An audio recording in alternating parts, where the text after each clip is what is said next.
At a crossroads, Armenia's Sunday election to test East-West balance.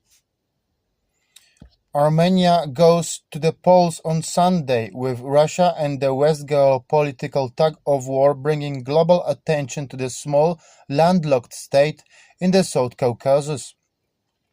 A part of the Soviet Union for most of the 20th century, the 3 million strong country has maintained close political and economic ties with Moscow since independence in 1991.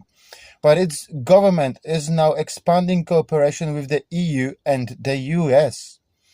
The shift has been driven in part by the loss of the disputed Nagorno-Karabakh region to Azerbaijan in a seismic military defeat that occurred on the watch of Russian peacekeepers stationed in the sensitive territory.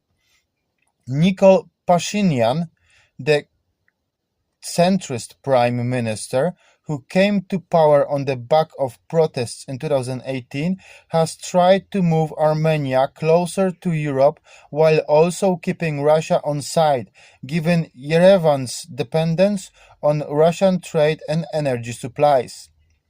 The difficulty of mastering such a balancing act has been on show in recent weeks. In the run-up to the parliamentary election, in which Pashinyan and his party face a fragmented, broadly pro-Russian opposition, the Kremlin has exerted pressure by banning the import of key Armenian goods and ominously warning of a failure Ukraine scenario. The EU, whose leaders flocked to Yerevan, Armenia's capital, for a major summit last month, responded by announcing a €50 million support package, including the easing of some trade restrictions. Oh, bloody hell.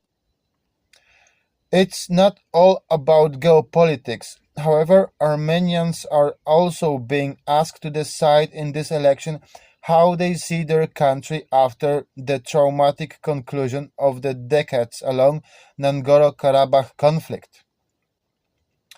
Polling suggested that Pashinyan's reformist civil contract party will come first in the June 7th election, but the question is, by how much?